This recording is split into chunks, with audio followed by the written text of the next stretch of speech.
This is the Coming Home Podcast with John Allen. And here we are. Welcome, everybody, to this segment of Coming Home with John Allen. I'm your humble host, John Allen.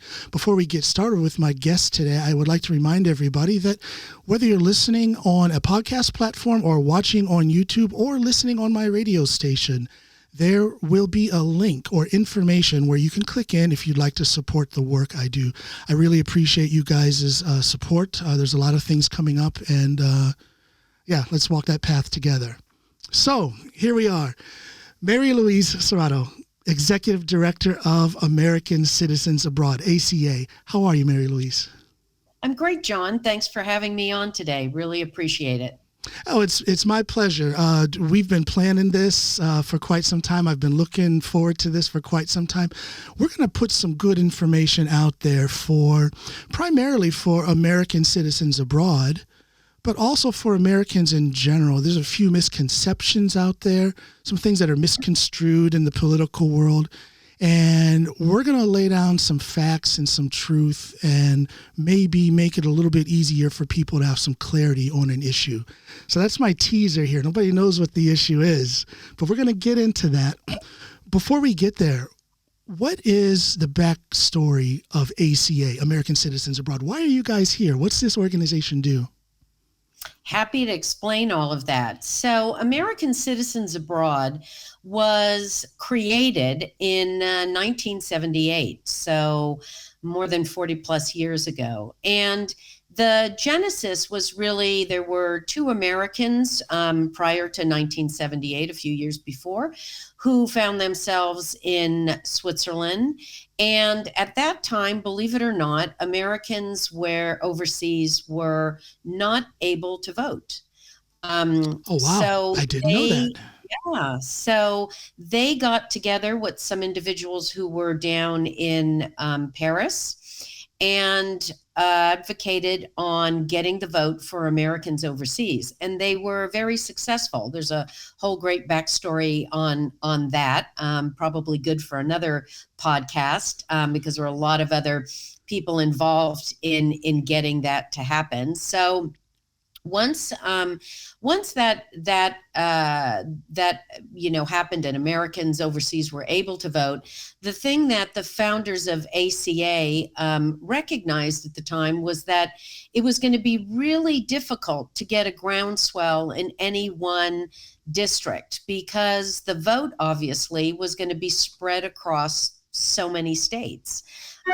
So they really believed that there was a need for an organization to represent Americans overseas to Congress. And that was why they brought the organization together. So again, it was created in 1978. It was based in Geneva, Switzerland, only because the two founders happened to be living there at the time. So the starting point was really getting the vote from overseas, but they also worked on a issue regarding passage of U.S. citizenship for Americans who were born overseas and had to fulfill certain residency requirements before they could pass their U.S. citizenship on to their children born overseas. So it was actually a lot more onerous in terms of the kinds of quote unquote presence that an American had to have in the United States in order to pass on their citizenship. And they were able to change a lot of the residency requirements for those Americans. So those were kind of the two big issues.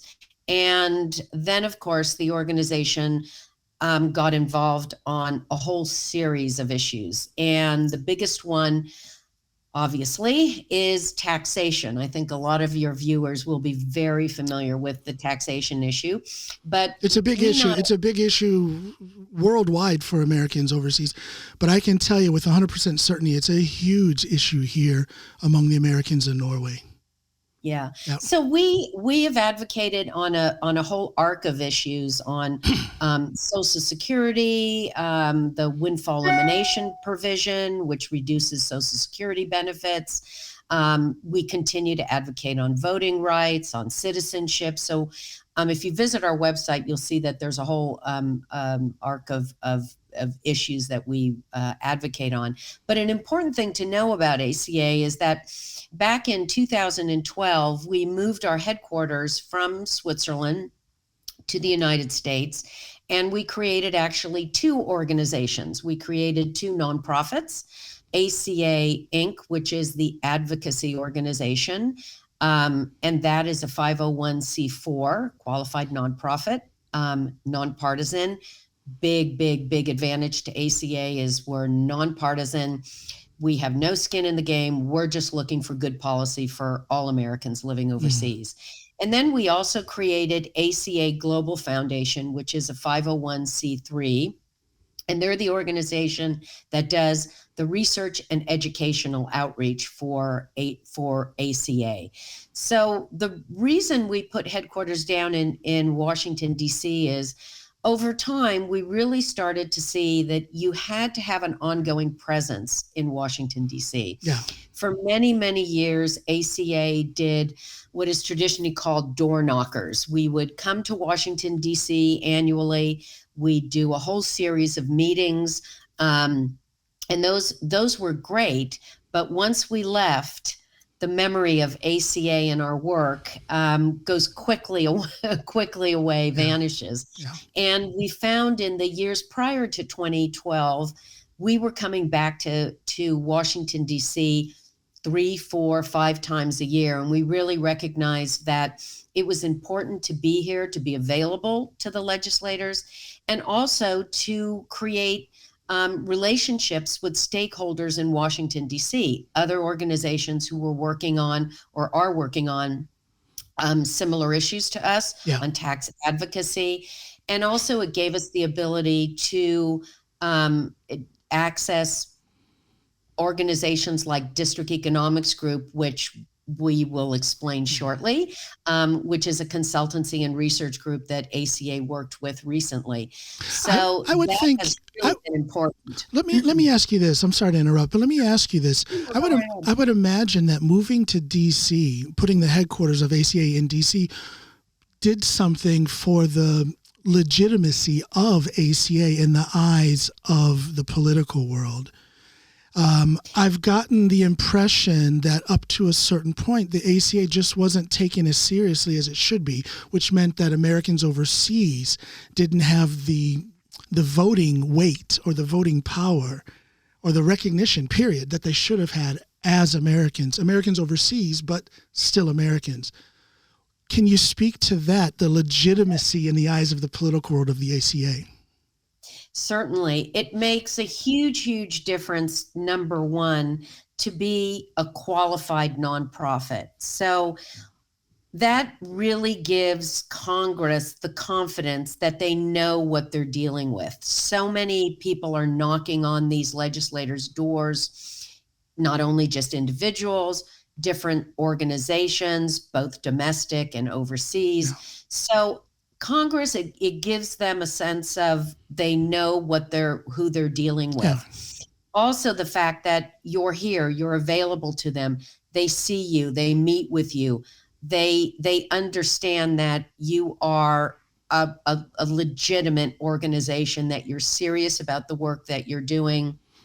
They're able to see that you are working with other organizations, trusted organizations in Washington, D.C. So it very much does kind of up the game for not only our organization, but for the community in general. We have seen a great increase in awareness and understanding of the problems of Americans overseas since we've been in Washington, D.C. and been able to bring that messaging, I don't want to say nonstop, but on a regular basis to these offices.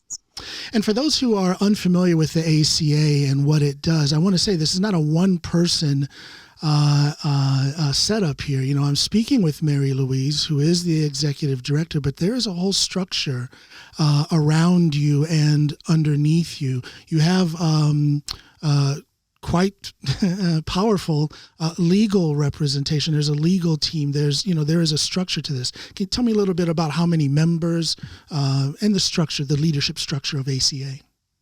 So the leadership structure is we are managed on a day-to-day basis by an executive committee. And again, you're right in pointing out that we have some very talented individuals on our executive committee, individuals with history and experience in Washington, D.C. and in the legislative process. And that really, really helps with our work, because it's one thing to have ideas about how to change legislation and how to change regulations. It's another thing to understand the process and how you can do it in Washington, D.C., and what you have to be aware of, because we very much recognize that we're not out to change how our government works. There might be other organizations that want to do that. We understand how the legislative process works, and we're trying to find solutions within that.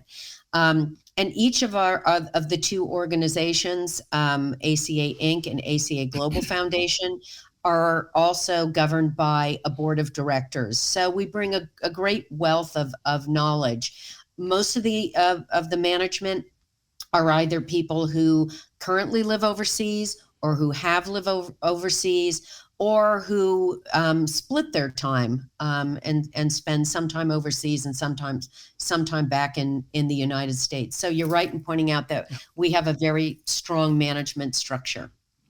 And ACA is not a political organization. Am I correct in saying that? We are nonpartisan. We are not a political organization.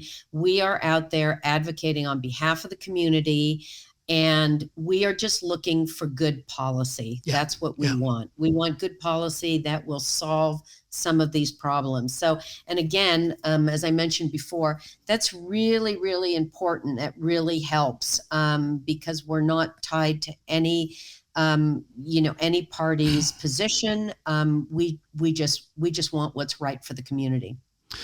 That should be a mission statement written in gold. We are out for the well, let me ask you, Marylouise, one sentence, the mission statement of ACA. Go ahead. Educate, advocate, and inform. We are out there to educate not only Congress, but the population of Americans overseas, because there's a lot of misunderstanding, even within the population, about how certain things can get done. Yes. A lot of people out there, Americans living overseas, just think, well, it's easy. Mount a lawsuit or just get somebody to write the legislation. And those are they're good ideas. They're certainly valid ideas, but you have to understand from the actual legislative standpoint and how government works, how you get there. So we are trying to educate both the community and Congress. Advocate, we are 24/7 onto the congressional offices, but even more important are the committees, the tax writing committees, for example, in the House and on the Senate, the Treasury, the Joint Committee of Taxation. Sometimes, quite frankly, those offices and having relationships and being able to go up there and advocate into those offices is more powerful than actually going into a specific, congressman's office or senator's office. I see the wisdom in that. Yeah. And then obviously, just to finish, inform. We try to also provide information, just general information to the community about, how to apply for your Social Security benefits. The fact that we are still, taxed on a citizenship-based basis, how do you get that done? And until such time that, we can change the tax law. Go right ahead. Sorry about that. No, I was going to say, I see I guess I never really thought about it, but when you mention the process, it's more effective rather than going to that one senator or that one congressperson. It's more effective to have an educational campaign, if you will, that starts maybe at the congressional committee level, as you mentioned, there's a myriad of committees and people within those committees who then can speak the case higher and higher up that political ladder. And then all of a sudden you're getting the congressmen and women, you're getting the senators in line, I'll use that term, in line or at least aware of some of the things that are affecting American citizens abroad. Again, we live abroad, but we are American citizens. We have a voice. The other important thing about that is that in the legislative process, those congressmen and those senators, they are going to go back to those committees for their information. So it's really, really key. They're going to want to feel comfortable about whatever legislation they're going to write or propose. So they're going to want to go back and they're going to want to hear from Treasury. They're going to want to know about numbers and data. They're going to want to know what those offices have seen and know about the issue. And that's why we have been beating the drum, ACA, for holding hearings, because we think that that is just really the linchpin to all of this. You need to get this data and information, not only what ACA has, but what other groups and individuals out there who are advocating on this front. You need to get that in front of Congress. You need to have it put on record. And once it's on record, it becomes very official for the congressional offices. And they can go back to their staff and say, go back to those hearings, that information that was presented, that research that was presented. And that's where they're going to get the data so that they can go and do what everybody wants them to do, is write legislation and regulations. You guys are busy. Yeah, we're busy. There's a lot of different things that you guys are looking into, a lot of different issues that your organization is working on, bringing shining a light on. The one that I am most affected by is this issue, and you mentioned it briefly a couple minutes ago, but it's this issue of residence-based taxation contra citizen-based taxation. This is something that gives a lot of Americans overseas a huge headache every year when it's time to file taxes. ACA has conducted I almost said a survey. It's more of a, it's a survey, it's a study. You guys have looked into this issue and you've come to a few interesting conclusions. Can you talk about that?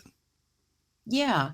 So just to kind of reel backwards a little bit, ACA obviously has been advocating for a move towards residence-based taxation, which is quote unquote territorial. Sometimes you hear people speak of it in terms of territorial, but the thinking is that income that is earned outside of the United States, not in relation to the United States, any economic activity in the United States, should not be subject to U.S. taxation. As you pointed out, citizenship-based taxation is the model that the United States currently uses, which is you're taxed based on your citizenship as opposed to where the income is earned. And the United States is one of two nations in the entire world that does that. Yeah, am I correct? We're very much an outlier in the world on this. Yeah. So we've been advocating for this since the inception of the organization. Unfortunately, as time has gone on, this issue has become really a headline issue.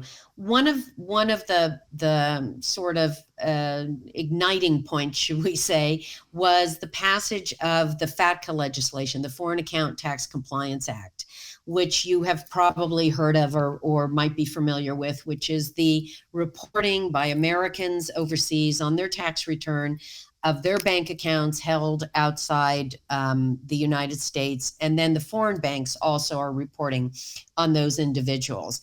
And that really became problematic because a lot of foreign banks just suddenly decided, there's just too much risk in having American clients, too many penalties. We're just not going to keep American clients. We're going to show them the door. So over time, legislation such as FATCA and other tax legislation has just really made it, to your point, very, very onerous and difficult for Americans to file from overseas. Now, ACA has gathered facts on this issue, but I can give a few anecdotes. I know people here in Norway, and I know people in other countries who all of the sudden, they may have had a bank account in France or here in Norway or wherever they may live around the world, and they've had it and everything's been going fine. But all of a sudden, when they and their spouse, or maybe they themselves, want to get a restructuring of a mortgage or a loan, or take up a new mortgage or a new loan, and all of a sudden the bank tells them, no, you can't do this, and we're shutting your account down in 6 months. Yep. That happens. Yep. That's rough. When you're an average citizen, you're middle class, whether it be low middle class, high middle class, whatever, and all of a sudden all of your banking is just shut down. It's taken away from you, and that happens because of FATCA, Foreign Account. What's it called? Foreign Account Tax Compliance Act. Thank you. I'll leave that to the expert.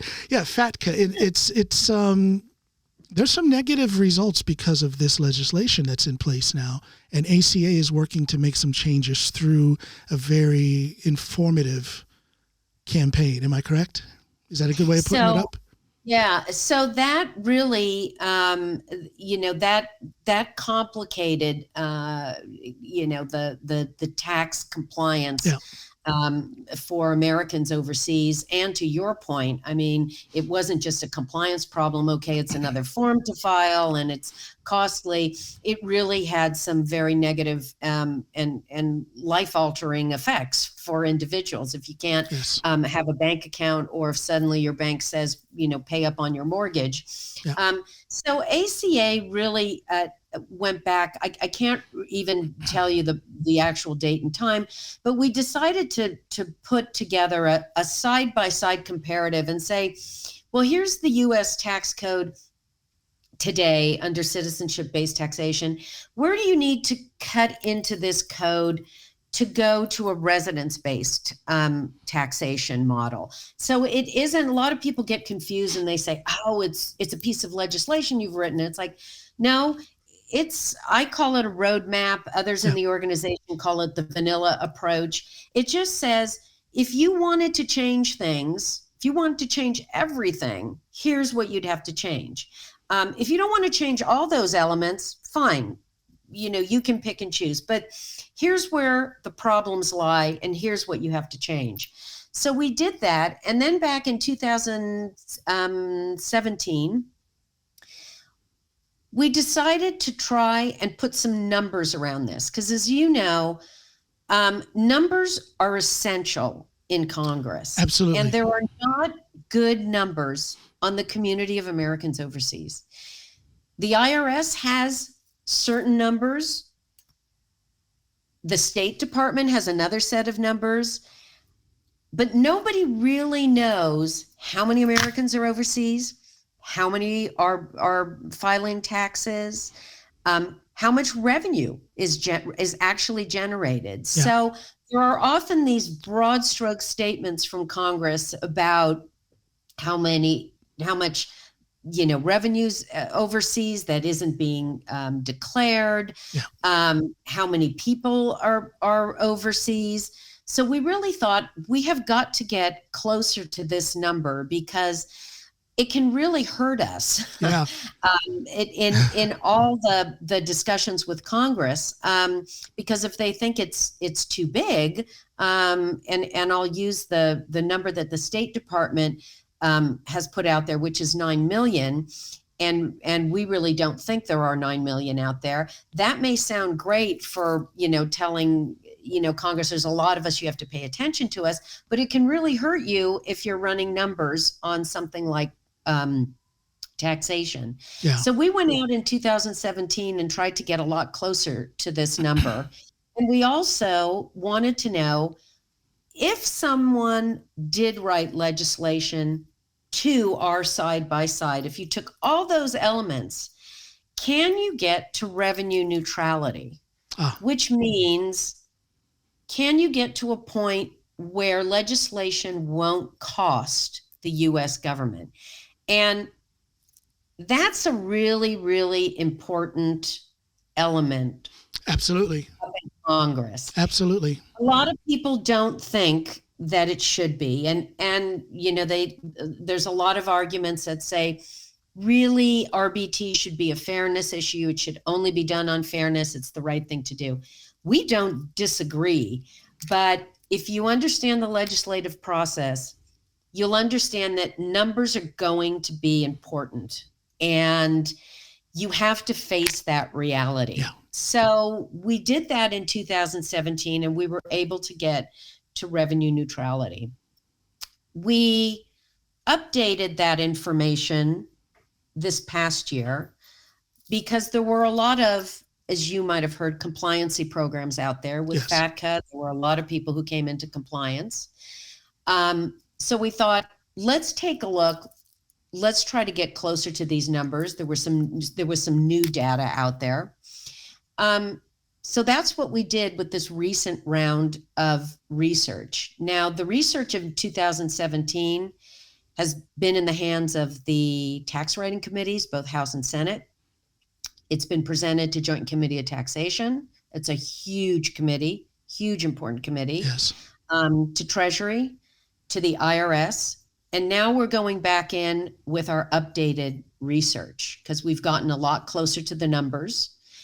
And this is research that happened post 2017, correct? Post 2017. Okay. Yep. This is an updated research that we just did. We started back in 2021, and the results were announced in, I believe, April, May of this year. So we've gotten a lot closer to the size of the community. We believe that the community is about 4 million strong, not counting military. That's non-military. Let me shoot in with two things. One, a little piece of information. People can go to your website, the ACA website right now, and look at the results that have been built up and reported by ACA since 2017. What is the website for ACA, please? So the ACA website is www.americansabroad.org.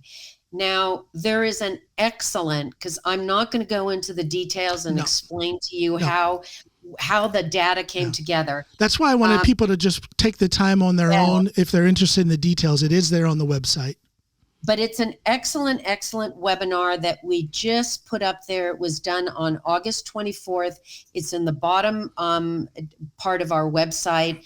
District Economics Group, which is the consultancy firm that we used here in Washington, D.C., and its principal, Mike Udell, he walks you through how he got to the numbers on the size of the community, how we got to the numbers on how many individuals are compliant, how many are out of compliancy, and how we work the numbers for getting to revenue neutrality, basically meaning you can pass legislation and it won't cost the Congress anything, and it won't cost the Congress in lost revenues. He does an excellent job, and everybody should. It's an hour-long webinar, but I tell you, it's super informational. Everybody should listen to it. You know, as a person myself who has trouble focusing when a lot of numbers and things are being thrown at me, I will say this. I've seen that webinar. It is very easy to follow along. It's laid out in such a clear way. I highly recommend, if you're an American citizen abroad and you're wondering, you're stressed out, you're scared, watch that webinar. If you're American back home in the States and you think that we Americans overseas, we're all living in a mansion and driving our yachts through the streets because we're so rich we can do that. We don't even need water for our yachts. Watch that webinar, get some facts, and get yourself oriented on what is really happening with that situation. So I just wanted to throw that out there that people can look on the website. But here's a question, and without jumping into details, can you say something briefly about, because there's a big difference between what the State Department has reported as far as numbers of Americans abroad, 9 million. But ACA comes up with 4-point-something million. Why the big difference? Where can the discrepancy lie? We have actually asked the State Department through the Freedom of Information Act to provide us with the methodology for the calculation of the 9 million. So we haven't had a response yet. It's been long in coming. But what we believe and what we know informally is that the State Department is bringing those numbers together for a completely different reason than taxation. They want to know how many people they're going to need to staff embassies in order to process passports and certificates of birth abroad.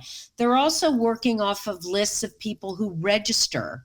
If you move overseas, you know well that the United States really doesn't require you to do much of anything except file taxes. So you don't have to go to the embassy and register yourself. Some people do, some people don't. Some people register and never deregister. The State Department is also interested in knowing how many Americans are overseas for evacuation purposes. Yes. So we think a lot of the discrepancy has to do with just what the State Department is looking for in their numbers and what ACA was looking for in terms of an accurate number of actual Americans resident overseas. So we think we've gotten to a really good number. And if you listen to the webinar, Mike Udell, who's the principal of district economics, he'll explain how he sourced that and give you confidence in the fact that we really do think it's 4 million Americans. Okay. Non-military. Interesting. Non-military. Yes, that is non-military. That is an important distinction. Yep, absolutely. Let me ask you this, in the interest of time. What is the main thing that you would like people to take away when they listen to this discussion you and I are having, when they watch the webinar, when they gather in all of the information that ACA has laid out when it comes to the taxation of Americans abroad? What do you want people to walk away with? You guys have done a lot of work. Yeah, what I'd like people to walk away with is to know that ACA really is taking the lead on this issue, and that individuals should support our efforts.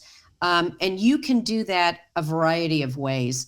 The first way you can do it is contact your representative in Congress. A lot of people feel, no, nobody's really listening to me. You know, I write to them, I get these standard letters. You'd be surprised at how few letters, calls into an office it requires for someone to sit up and pay attention. And those letters and communications into your congressman, into your senator, do have a real effect. Use our write-in campaigns. You don't have to be a member of ACA to do that. Use the write-in campaigns that we have on our website. And I would encourage everyone to especially write in on holding hearings. I can't stress enough how important it will be to have hearings and to have ACA's research presented at those hearings, to have individuals like yourself and others can testify about the, real on the ground problems. Other organizations that are out there doing good work testify with their information. All this is absolutely key. So join our write-in campaigns, write to your representative, join ACA, help us with our advocacy, because we really are, outside of a small administrative staff, we are all volunteer. The other thing is, don't be discouraged. This can happen. We, ACA, really feel in the quality of the meetings that we're getting, the feedback from these offices. I'll be really frank.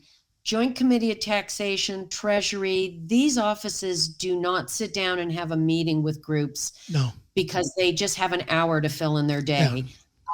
These are important meetings, and to us, this really signifies that there is some thinking going on up in Congress on this issue. So don't be discouraged. Don't think it's like never gonna happen, and be realistic. numbers are going to count. The fact that Congress is super focused on tax evaders, and we do our best to, explain to Congress those are not the people who are living and working overseas. No. You can see from FATCA that a majority of the people that got, got caught up in that were domestic Americans who were, had undeclared accounts overseas. So, but that's a reality. Congress is going to look at that. You can't just close your eyes and say, well, No. we shouldn't think about that. Be realistic about what can be accomplished. ACA is being realistic about it. We're trying to put to Congress ideas and solutions that we think they can work with. So looking out over the horizon, how long, and I know you can't say on this day and time, this is when everything's going to fall into place, but does it look like there is significant movement towards a positive solution that's going to make life better for Americans living abroad? Gosh, I wish I had a crystal ball. Yeah. I say this, and I know for a lot of people, it's, they look at it and say, oh gosh, ACA's been out there a long time doing this. We've been out there a long time doing it, but since we've been in Washington, D.C., we have seen a huge uptick in the awareness of this up in Congress. A lot of that thanks to us, but a lot of that thanks to individuals who have just been insistent on getting the messaging up to their congressman or their senator. FATCA is actually, in a very strange way, also increased awareness, because so many Americans like yourself and others who had issues with their foreign banks have made this aware to their representatives in Congress. And like I say, these past years in Washington, D.C. has shown us that offices I go into, there is rarely an office that I go into that someone says to me, I'm completely unaware of this. What are you talking about? Yeah. Please educate me. That is a huge, great sign for us. And again, the fact that we are having these meetings with these key committees, that to us signals that, there's movement. I wish I could tell people it's going to happen in 6 months or a year. I had to ask. Well, it's been a long road traveled. There's a long road to be traveled. We have to be patient, but in that patience, in that call for patience, I also call for people to stay informed. And the information is there on the ACA website. The information is there, and the work that you, Marylouise, and your organization is doing for those of us living abroad. There are so many details we could dive into. Again, everybody can check out all of those details on the website. But in the interest of time, we have to move on to the final segment. And that segment is where I get a little personal. Oh, no. Let me start. I'll start easy. Okay. We'll ease into it. I'll start off easy. Right. Okay. Tell me briefly your background, leading into you being the executive director of American Citizens Abroad. You've been the director for quite some time, haven't you? 11 years, am I right? I have been, with ACA since 2002, I think. So my background is, I was born and raised in San Francisco. And I worked in marketing and advertising for many, many years. My husband had the opportunity to move overseas in 1994, and we moved to Brussels, Belgium, where we lived for 10 years. And then in 2001, we moved to Switzerland, to Geneva, Switzerland. And in 2002, that's where I discovered ACA. I had been, unfortunately, in Brussels. I didn't work. I was raising my family. I have 3 children. That kept me busy. Yeah. And once I got to Switzerland, I wanted to get back into the game. And I was doing some freelance consulting on marketing and advertising. And um, I think I found ACA, some sort of advert someplace saying they were looking for volunteers. I showed up one day, and a great group of individuals, many of them still involved in ACA. Many have retired. Some have unfortunately passed on, like one of our founders, Andy Sundberg. If you look on our website in the in memoriam, Andy was just, gosh, a driving force for the organization, a great, great guy. Yeah. And so I started out just helping them with some marketing projects and general management of the office, and things just kind of snowballed from there. And here I And am here all you these are. years. All these years later. Well, again, you're doing a good job at the head of a very important organization for those of us who are American citizens living abroad. So thank you for And your work. I split my time between DC and Europe, back and forth, and then I have others on our team who do the same. But we have a 24/7 ongoing process and presence, in Washington DC. Yeah. No fear of that. No fear of that. I like it. I like it. Okay, now that was easy, right? Just a little bit of information about your background, how you came into ACA. Let me ask you something that's a little bit deeper. This is something I like to ask all of my guests who come on my program. And I invite people on my show, people who inspire me, people who motivate me, people who can teach me something. So you fill all of those categories. Along those lines, help me know you better. Help my viewers and listeners know you better. I'm going to ask you a question. I'm going to say 3 words. Okay? I'm in fear. and then I would like you to finish the sentence and take as much or as little time as you like, but finish the sentence. Okay? 3 words. You ready? Mm-hmm. Marylouise Serrato is. Do I have to finish it with 1 word or more? Go ahead. A paragraph or 2 if you like. I would say Marylouise Serrato is determined. I, tend to take things on, whether that be raising children, managing a household, running an organization.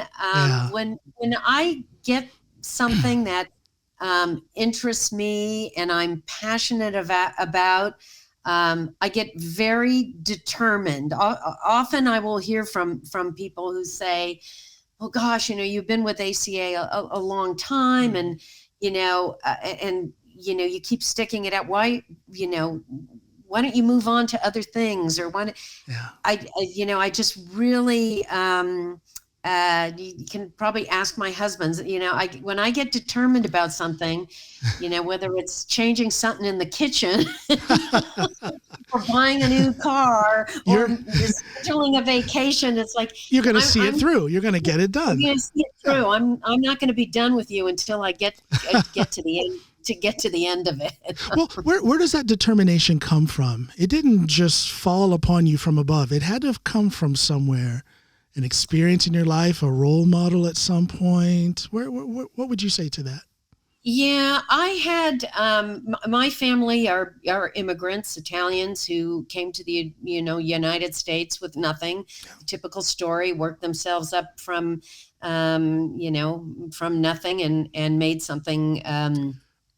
Created something out of their lives. And my grandmother lived with us for many, many years, almost up until she died. And I think really it's her. She had a very and strong presence in our family. And when I think about her path of what she did, how she came to the United States, she kind of was a mail order bride. and started out in a new country. She actually came to Canada first and then came down to the United States. She lost her husband when she was quite young, had to, manage on her own with 2 children. She was an enemy alien during World War II because she was Italian. Yeah. So when I look at all of that, and just, I think her model of just determination and pushing ahead, Yeah. really did have a huge impact on me. Huge. So for you, DNA, the D stands for determination. It's in your blood. It's in my blood. It's in your blood. Well, I can identify with that. My grandmother, may she rest in peace, is the number one inspiration for my moral core. I am who I am mostly because of my grandmother. There's something about the old ones, I got to tell you. Yeah, I know. They had, gosh, when you think about the all who came before us. Yes. Sometimes it makes our lives just look, the frustrations we're Yes. faced with. Shame on us. Really? I'm concerned about that. Yeah. Well, we had some difficult things to deal with. Absolutely. Let me ask you, to wind things up, this is the second thing that I ask of every guest that comes through. Like I said, the people who I ask in my program are people who inspire me, motivate me in some way. Can you, and you've already done that for me, but can you do it for my listeners and viewers? Can you say something that people can take away from this conversation, something that they can take with them as they journey through life, and they can use it for strengthening purposes, for motivation, for focus? Words of wisdom, if you will, from Marylouise Serrato. Gosh. You're looking I ask for a lot. I ask a lot. This early in the morning too. I couldn't at least wait till later in the afternoon, get some more coffee in you. I would just say keep on your path, stay determined. Determination and being focused and wanting to achieve certain goals has always, helped me. Just be relentless, be focused, be determined. I love it. We'll get there, whether it's on taxation or on something else that you're passionate about. Wonderful words of wisdom from Marylouise Serrato. I don't know about that. But. Oh, I do. I got chills while you were talking. Okay. That means something. That means something. No, but Thanks, I really appreciate the work you do. A lot of Americans overseas appreciate the work that you and ACA does for us and in our representation. So thank you so much. Keep on going. If there's ever anything I can do on my platform and with my limited abilities to help out the organization, I'm here.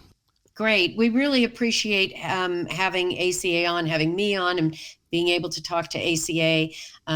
With our big goal right now is let's get the word out, get people to our website, learn about what we're doing, learn about our research, and get involved. You really can make a difference. You really can make a difference. Don't think that you're just one person living someplace, and you're one vote, but it's and not important. You are important. And the other important messaging, which we'll be working on, get out and vote. A lot of people feel like their vote overseas is not counted, is not worth anything.